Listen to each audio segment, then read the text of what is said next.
Olá, tudo bem? Meu nome é Eduardo Saig, sejam bem-vindos ao Techer Class, Benchmark com quem sabe. Para essa primeira aula, esse primeiro episódio, vamos falar com Mariana Pereira, que é a minha sócia, e o tema é recrutamento inclusivo.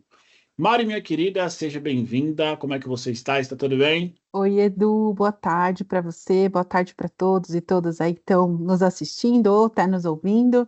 Super prazer estar aqui nesse primeiro Techer Class de 2025. Excelente. Mari, para quem ainda não te conhece, se apresente e principalmente vamos já começar com o tema. E antes disso, Mari, eu quero deixar registrado que o Terca Class é um programa que tem o grande objetivo de trazer convidados que saibam bastante de um determinado tema, pessoas experientes, justamente para que a comunidade, não só de recursos humanos, como de outras áreas, acabem tendo um bom conteúdo com pessoas especialistas.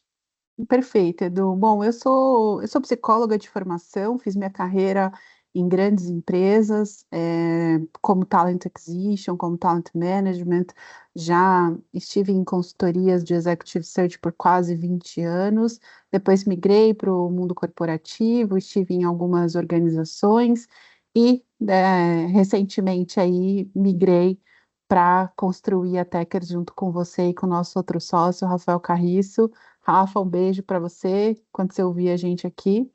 E a ideia, Edu, de falar sobre recrutamento inclusivo, acho que vale contar para você da onde ela surgiu. Eu era recrutamento e diversidade na Accor Hotels.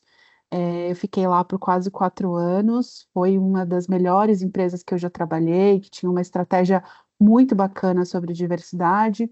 E a gente estava fazendo um trabalho lá super bacana de inclusão de pessoas LGBTQIAP+, para os hotéis, né? A gente tinha ali uma meta corporativa de inclusão dessas pessoas e principalmente de pessoas trans.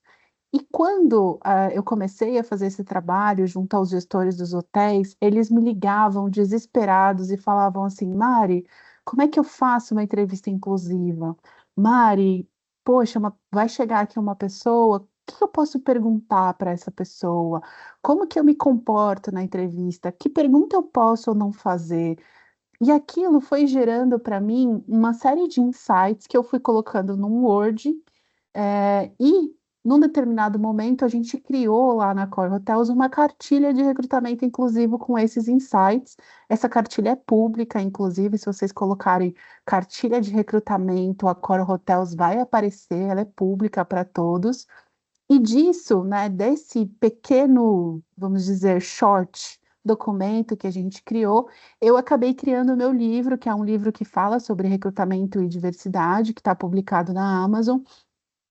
E a ideia é que fosse um documento, né, um livro prático para que as pessoas de fato tivessem ali vamos dizer entre aspas, um by the book de como estruturar um recrutamento inclusivo. E a ideia é aqui, nesses poucos minutos que nós temos, e aí provavelmente a gente vai ter outros episódios para aprofundar, talvez em alguma coisa que vocês queiram. A ideia é a gente passar por cada etapa do processo seletivo, end-to-end, então desde a divulgação da vaga, briefing com os gestores, entrevistas e admissão, dicas práticas de como vocês podem fazer um recrutamento cada vez mais inclusivo. Então, essa é a nossa ideia, e acho que a gente pode começar, Edu, falando um pouquinho sobre por que que a gente tem que fazer um recrutamento inclusivo, né? Exatamente, que essa ainda é a pergunta que muitas vezes eu tenho que responder. Muitos dos nossos clientes ainda têm dúvidas sobre o que é e principalmente o porquê fazer, né? Querendo ou não, recentemente a gente já viu um desinvestimento das empresas e dos governos nas iniciativas de diversidade e inclusão. Então, essa pergunta, ela provavelmente vai se tornar cada vez ainda mais frequente. Então, a gente precisa ter essa resposta e a visibilidade do porquê que as empresas precisam continuar investindo nesse tipo de recrutamento. Então, perfeito, Mari. Perfeito, Edu. A gente precisa começar do pressuposto que pessoas iguais pensam iguais. Pessoas diferentes pensam diferentes. A gente já começa o nosso discurso quando a gente vai tentar convencer alguém da importância de se falar de um recrutamento inclusivo, de que antes de falar de marcador social, e marcador social, o que eu quero dizer com isso? Etarismo, raça, etnia, identidade de gênero, orientação sexual, qualquer coisa nesse sentido, a gente precisa pensar em pessoas diferentes trabalhando em conjunto por um objetivo maior. Porque se a gente tem pessoas iguais trabalhando em conjunto por um objetivo, muito provavelmente as mesmas ideias surgirão e não haverá nenhum tipo de desafio intelectual ali naquele processo. Então, a primeira ideia, e aí a primeira dica prática que eu dou nesse sentido, é que quando a gente vai fazer algum tipo de briefing com os gestores, entender um pouco da área, é tentar olhar para o lado e tentar entender um pouco das carinhas das pessoas, voltar e falar assim, poxa, eu tenho um grupo composto 80% por mulheres, 20% por homens. Bom, a grande maioria ali das pessoas são brancas, mas eu tenho duas pessoas pretas, tenho uma pessoa amarela. Olhar um pouquinho a formação para tentar entender e já começar a criar um pouco dessa job description. Mas antes disso, acho que nada mais importante do que a gente falar um pouco também, Edu, sobre o que está acontecendo hoje, né, no Brasil e no mundo com relação à desaceleração das iniciativas estruturantes de diversidade e inclusão que estão acontecendo aí no mercado, em especial o impacto disso aqui no Brasil, né? Porque eu acho que mesmo as multinacionais, como o McDonald's ou outras empresas, a própria Amazon, se posicionaram contra a desaceleração das estratégias de diversidade nos seus headquarters. Então, a grande preocupação que a gente tem que ter como recrutador aqui é não tirar o pé do acelerador no que diz respeito a processos seletivos inclusivos. Ah, Mari, todas as minhas iniciativas de mentoria, aceleração de carreira, todas essas outras iniciativas de diversidade estão congeladas. Tudo bem, mas recrutamento sempre vai ter. Então, aproveite o processo de recrutamento para a gente tentar ser o mais acessível e inclusivo dessas pessoas. Então, o processo de recrutamento ele pode ser inclusivo a partir do momento que a gente faz um olhar para dentro daquilo que as estruturas têm hoje no mercado e que a gente possa trazer alguém diferente. E, obviamente, depois a gente vai pensar nos marcadores sociais, ou seja, poxa, qual que é a média de idade daquela equipe? Qual é a raça e etnia? Lembrando que raça e etnia precisa ser autodeclarado. Mas qual é a raça e etnia autodeclarada daquelas pessoas? Qual que é a formação daquelas pessoas? Grande maioria das pessoas ali são formadas em exatas. Poxa, será que cabe alguém ali de humanas? Ou alguém que se formou numa faculdade diferente? Enfim, a ideia é pessoas iguais pensam iguais, pessoas diferentes pensam diferente, desafiam o status quo da empresa, desafiam os gestores de maneira intelectual e, com certeza, o resultado financeiro e o resultado daquele projeto, seja ele qualitativo ou quantitativo, vai ser superior se a gente tivesse comparando isso a um grupo muito homogêneo.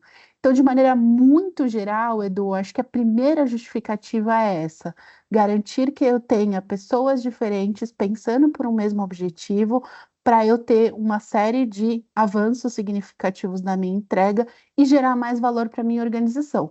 Porque nós não somos ONG. No final do dia, a gente precisa gerar lucro para os nossos investidores e a gente só gera lucro se a gente tiver uma entrega acima da média. Excelente, Mari. Acho que você conseguiu trazer de uma maneira muito concisa e muito lógica o porquê que as empresas precisam continuar investindo em trazer pessoas diversas, né? E eu achei super interessante, é muito inteligente com que, principalmente os RHs e os recrutadores, eles continuem mantendo esse direcionamento de ter um processo seletivo aberto.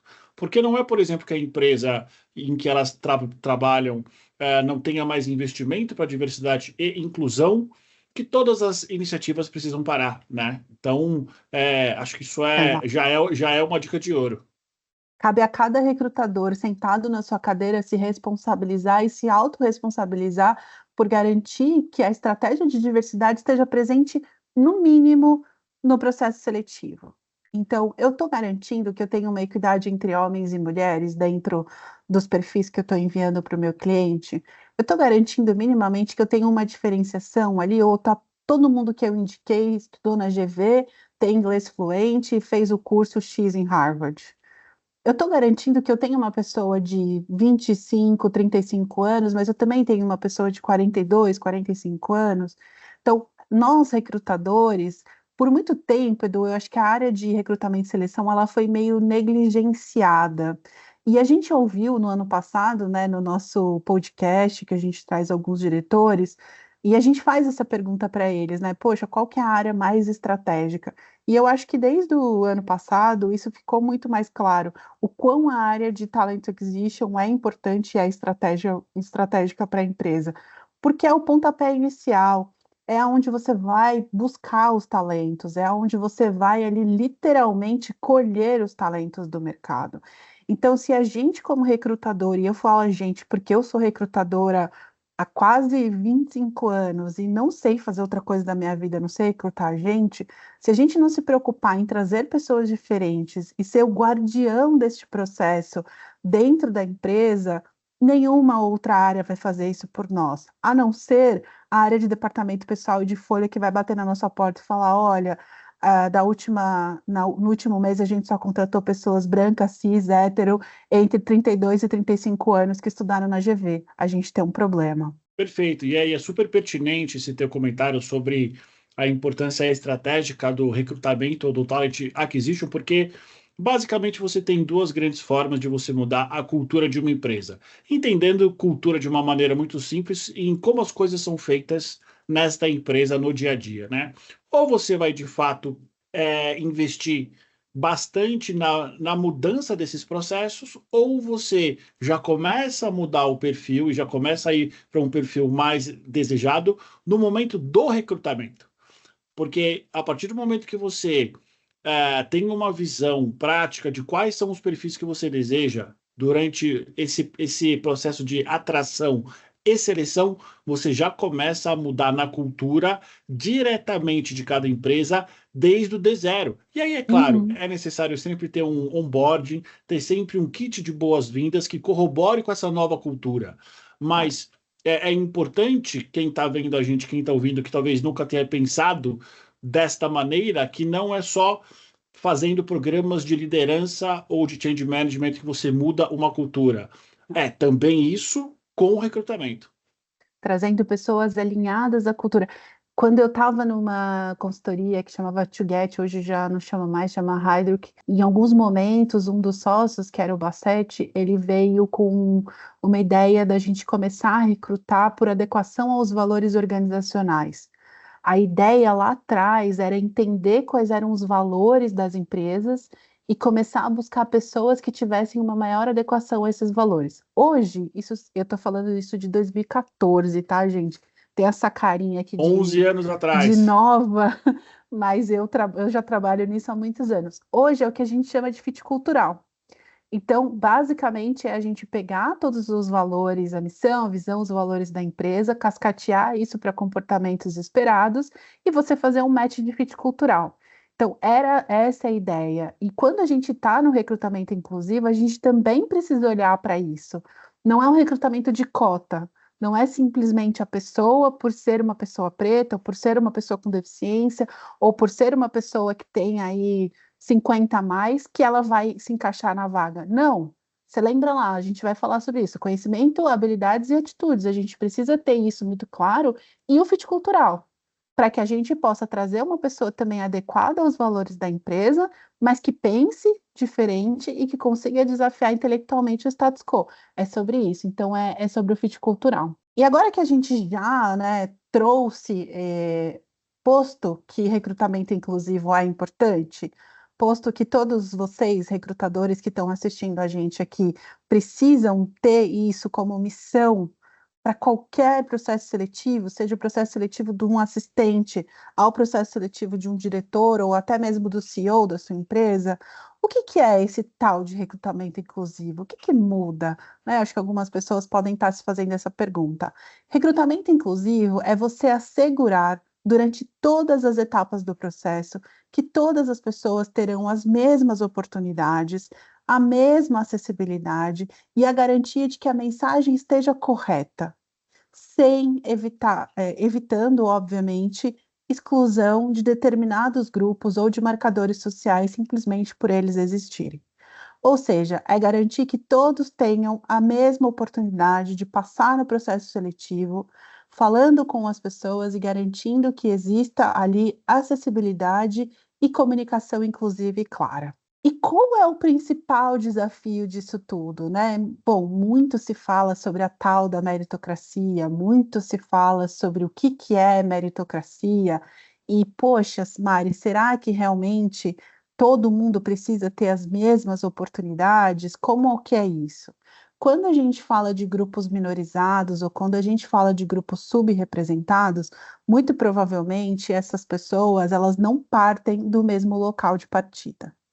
Então, eu diria que meritocracia é uma falácia hoje, e para mim é muito difícil falar isso, porque eu vim de uma cultura ambeviana, e por 5 anos eu vivi o conceito de gente de gestão e de meritocracia na veia, e acreditava e falava para todo mundo que aquilo para mim era o que era de mais moderno, vamos dizer assim, em gestão de pessoas, e hoje coloco aquilo que eu acreditava em xeque, porque a meritocracia, para mim, ela, em processos seletivos inclusivos, em diversidade, ela passa a ser uma falácia, porque ela não existe na prática, né? E eu acho que essa imagem, ela fala muito.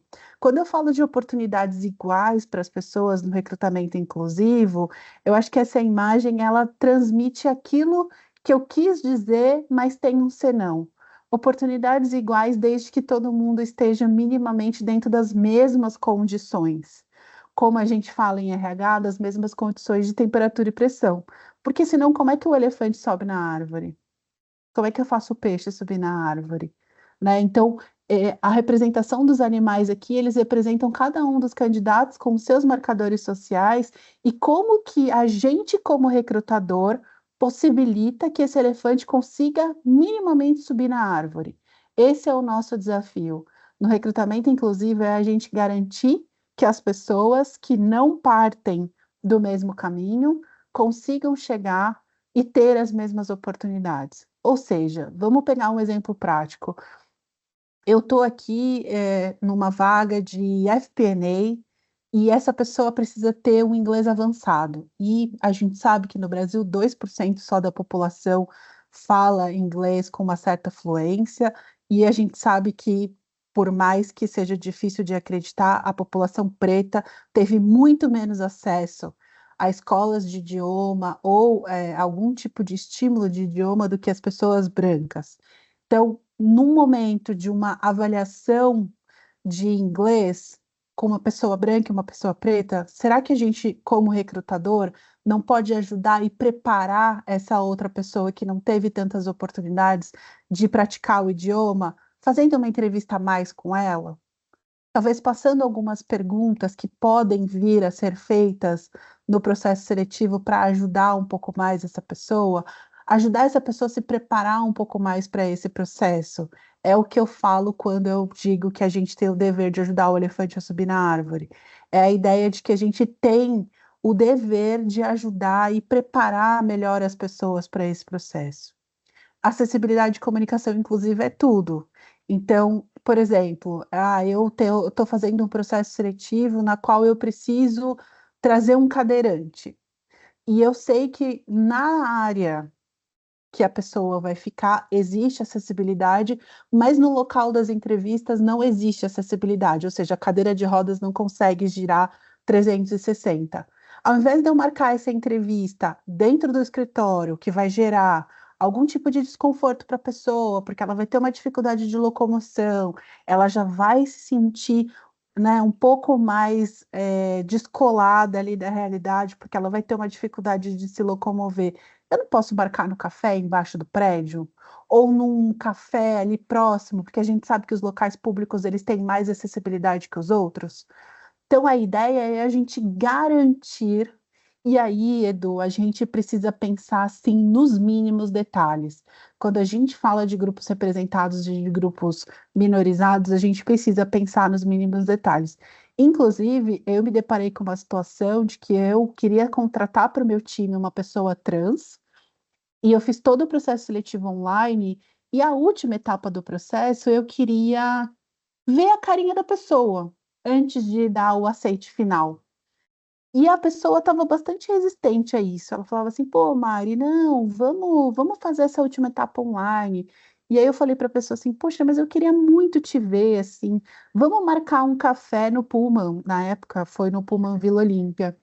E aí a pessoa no dia seguinte virou para mim e falou assim: Mari, eu adoraria ir até o Pullman Vila Olímpia para fazer essa entrevista com você, mas eu realmente não tenho dinheiro para me locomover em São Paulo. Eu estou passando por uma situação de vulnerabilidade social grande e eu não tenho dinheiro para conseguir chegar até aí. Então, quando eu Isso é falo que a bastante comum. gente como para as pessoas trans principalmente. E quando eu falo que a gente precisa pensar nos mínimos detalhes, é assim: a pessoa mora na Zona Leste, você realmente precisa fazer a pessoa atravessar a cidade. E na época estamos falando de. Não tinha essa coisa das facilidades do bilhete único, essas facilidades desses Uhum. programas sociais que existem hoje. Então, será que realmente a gente precisa tirar a pessoa da Zona Leste para trazer a pessoa para a Zona Sul? Ela teria ali, ele falou para mim que ele teria um investimento de aproximadamente R$ 30 para ir e voltar. E, gente, R$ 30 para uma pessoa trans em situação de vulnerabilidade social é muito alto. Então, gente, essa imagem diz por si só, nem todo mundo sai do mesmo ponto de partida. E quando a gente está fazendo recrutamento inclusivo com grupos subrepresentados, a gente precisa ter empatia e a gente precisa olhar isso a fundo e pensar nos mínimos detalhes, inclusive o detalhe do tipo, você tem como chegar até aqui? E se você não tiver, tudo bem. A gente deu um jeito. O que que eu fiz? Eu marquei num hotel mais próximo da casa dele. Ele se deslocou até o local, fez a entrevista comigo e depois a empresa, porque ele já estava contratado, eu consegui fazer com que a empresa pagasse o Uber para que ele fosse de volta para casa dele. E tá tudo bem, ele foi contratado, ficou lá com a gente um ano, ele era um estagiário brilhante e hoje nem sei onde ele está mais, que eu perdi contato. Mas enfim, é sobre isso, é sobre pensar nesses mínimos detalhes. É sobre planejar desde o contato número zero, né? Exato. E é sobre, e eu pego esse verbo que você trouxe do planejar para a gente começar a falar que o recrutamento inclusivo ele parte de uma descrição de cargo bem feita, ele parte da gente garantir aquilo que eu falei, acessibilidade física e digital para todos. Gente, se vocês estiverem fazendo uma entrevista com uma pessoa que tem baixa visão ou até mesmo uma pessoa cega, garantir que tenha os recursos audiovisuais necessários para que essa pessoa esteja presente. E aqui tem uma coisa super importante, assim, eu nunca tinha tido experiência de ter uma entrevista com uma pessoa cega. Entrevista online, eu já tinha feito presencial, mas eu nunca tinha feito online. E a gente sabe que o Google e o Teams, eles têm uma série de recursos, né? E eu, na época que eu fazia o processo seletivo, a gente precisava apresentar um material para essa pessoa, para apresentar à empresa. Era um material que o time de comunicação tinha feito, maravilhoso, em PDF. E aí eu virei para essa pessoa e falei assim: olha, eu preciso te apresentar esse material, mas ele é estático, ele é um material em PDF. E alguns Ela materiais não em conseguia ver. PDF, os leitores de software não conseguem fazer a leitura das imagens estáticas. E aí, o meu vício de linguagem, a todo momento eu ficava assim para ele: Você está vendo isso? Olha, isso aqui é importante que você veja, porque era como eu me Entendi. comportava com 99% da população. Aí chegou uma hora que ele falou assim: Mari, além desse material ser estático e o recurso de acessibilidade não me ajudar, não adianta você pedir para que eu veja uma coisa, porque eu não vou conseguir ver e nem ouvir. E aí eu falei: paramos aqui, eu vou preparar esse material em PowerPoint e eu volto amanhã para a gente fazer essa entrevista de novo, tudo bem? E ele falou: beleza, Mari. Eu voltei no dia seguinte, pedi desculpas, porque eu acho que o recrutador, inclusive, ele precisa ser humilde o suficiente para pedir desculpas. Apresentei em PowerPoint, o leitor de software leu todas as imagens para ele, as imagens que ele não leu, eu fiz uma autodescrição das imagens, foi perfeito, o candidato foi contratado e deu tudo certo. Então, gente, a acessibilidade ela não é só física, ela também é digital. A Mari, uma gente, dúvida. claro, Em que momento, provavelmente deve ser ali nos primeiros contatos que nós recrutadores temos com o candidato, eu posso perguntar para ele se ele tem alguma necessidade especial? Como que dá essa pergunta? pode, Porque eu entendo que já é uma pergunta talvez que ela deva ser feita nos primeiros momentos de uma possível entrevista. Mas eu posso abertamente falar como que eu pergunto? Pode, deve, principalmente se você estiver recrutando pessoas com deficiência, se você estiver fazendo ações afirmativas com foco em pessoas com deficiência. E a única correção, Edu, é nunca falar necessidades especiais. É perguntar: Tá, você precisa de algum recurso visual, ótimo. tecnológico, para melhor acessibilidade no nosso processo? O que você precisa? E aí a gente vai falar de acessibilidade física e digital. Pode ser que ele precise de um leitor de software, pode ser que ele precise de uma cadeira um pouco mais baixa, porque ele é uma pessoa de baixa estatura, então ele não consegue sentar numa cadeira normal. Pode ser que ele precise de um microfone um pouco mais alto, então às vezes é só uma questão de som. Ou às vezes a pessoa com deficiência ela já está tão adaptável que ela vai falar assim: eu não preciso de nada. E é nossa responsabilidade perguntar para ela: você tem certeza? Porque eu preciso garantir que você tenha a melhor experiência na sua jornada como candidato. Mas você pode e você deve. Inclusive, não sei se é a próxima pergunta que você me faria, Edu, perguntar inclusive sobre a deficiência. Se a Ah, pessoa Se você perguntar para a pessoa e ela falar: "Poxa, eu tenho um encurtamento de membro inferior", é o mais comum, encurtamento de membro superior ou encurtamento de membro inferior. "Você pode me falar mais?". "Ah, não, então a minha perna, ela é 2 centímetros mais curta que a outra". "Ah, perfeito. Você precisa de alguma adaptabilidade de locomoção?". "Ah, não, eu não preciso", ou "eu preciso de piso tátil". "Ah, eu ando de bengala, então eu realmente preciso ter um local mais plano para que eu possa andar". Então, se a pessoa te responder isso, você não vai fazer a entrevista no 29º andar, na última sala do último corredor, porque você vai causar uma dor ali naquela pessoa. Então, a ideia é que você possa perguntar e não hesitem. Perguntem: você precisa de algum tipo de acessibilidade física ou digital? Se a pessoa te disser preciso, me fale mais. E se você não tiver, procure encontrar soluções criativas para fazer com que isso aconteça. excelente, Mário. Acho que esse é o segundo ponto de partida após o planejamento, né? De Exato. fato, incorporar essas perguntas no dia a dia do pre-screening dos primeiros contatos que cada recrutador tem com os candidatos. Exatamente.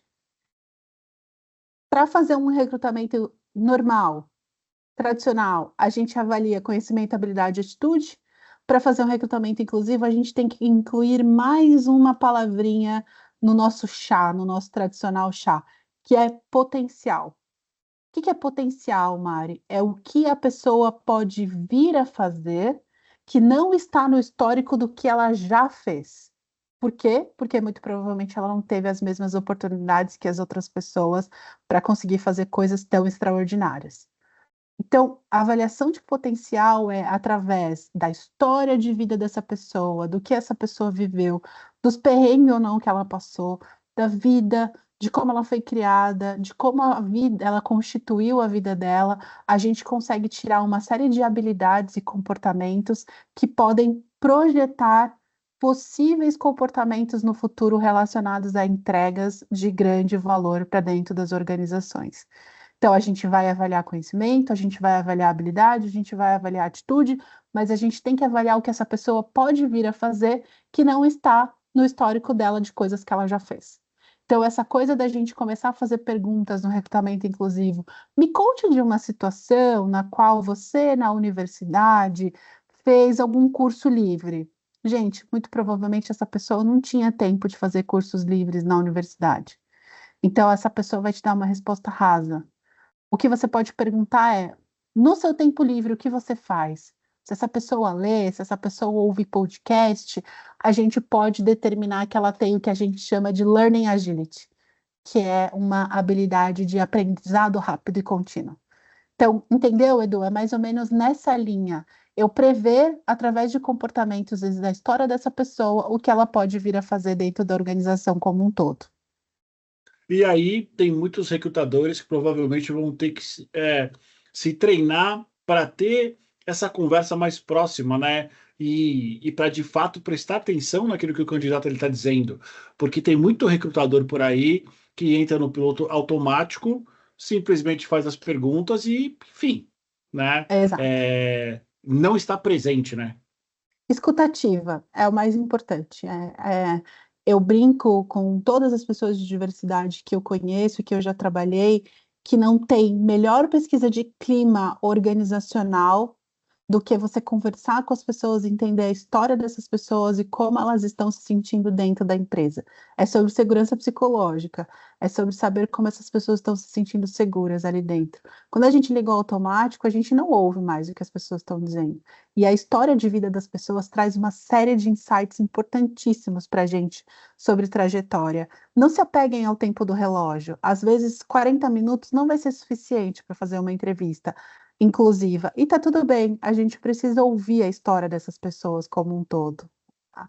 Uma única coisa, Edu, que eu não falei ainda, mas que é super importante aqui nesse slide, é a gente falar sobre comunicação inclusiva.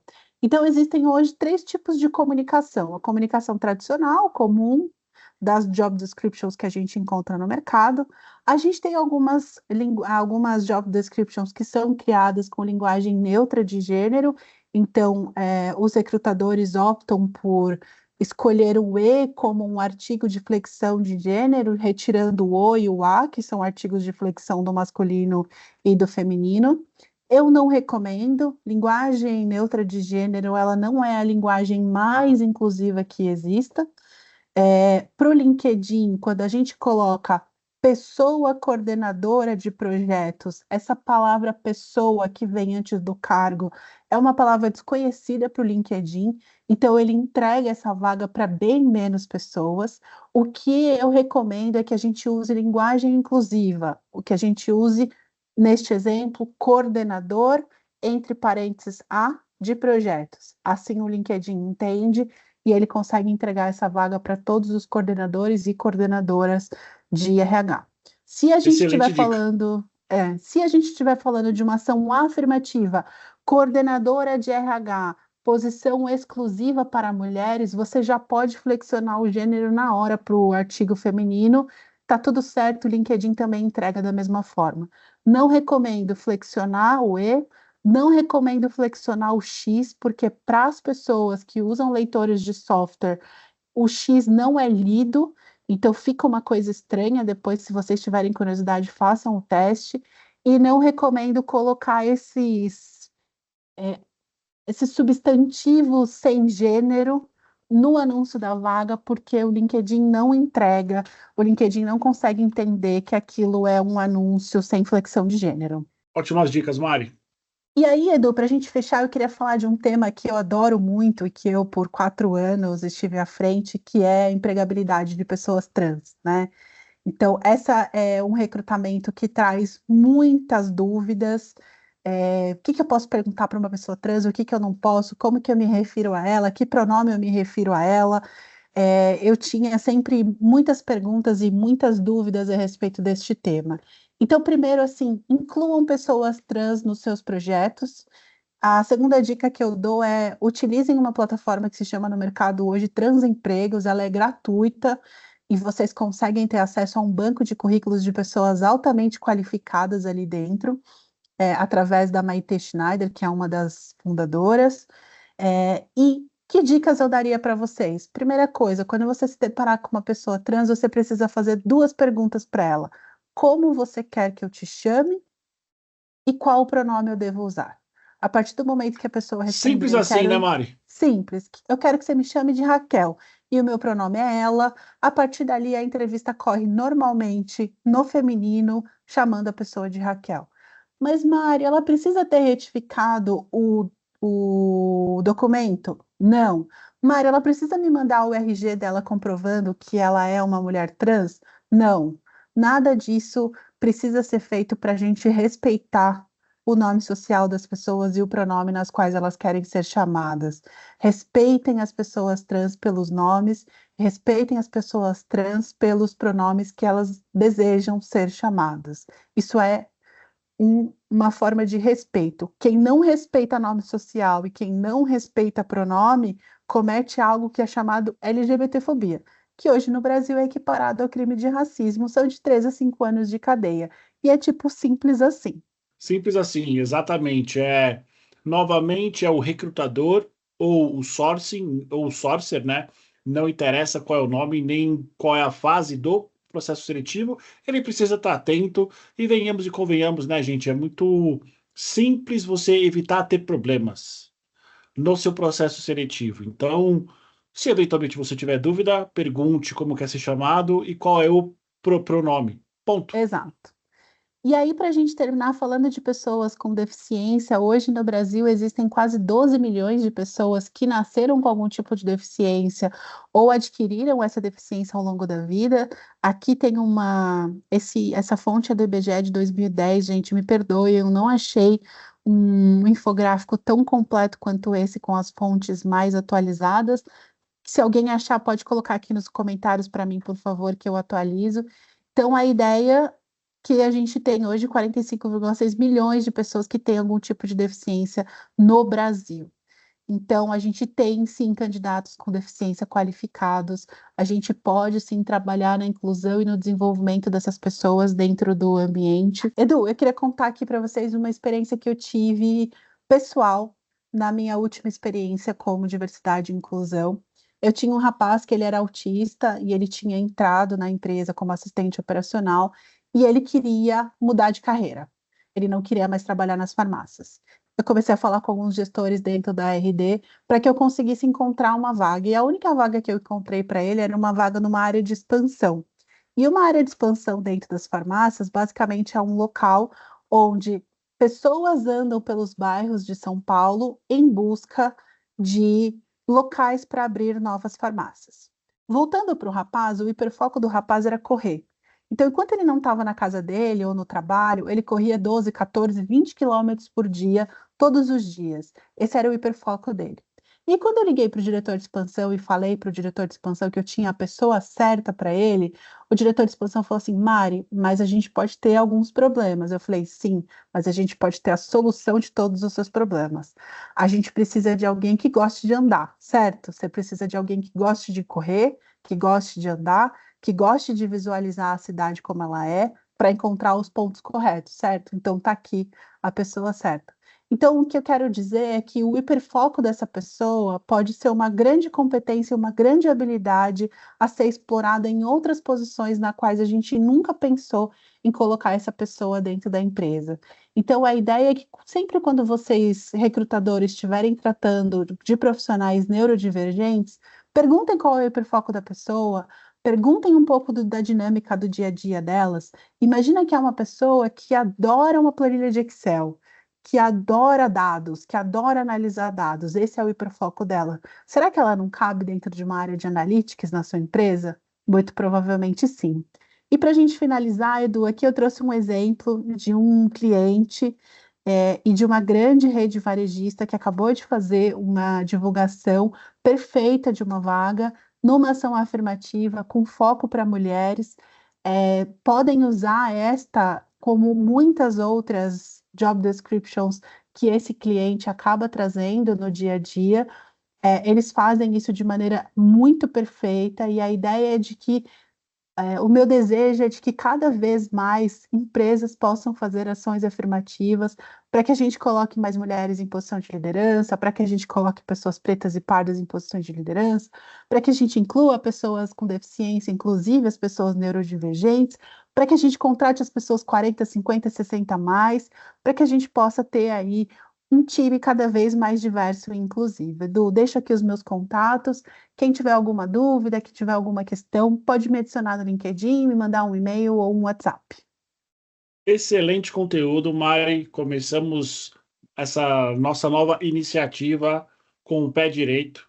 Obrigado pelo seu tempo, obrigado por você ter compartilhado com a gente todo esse conhecimento.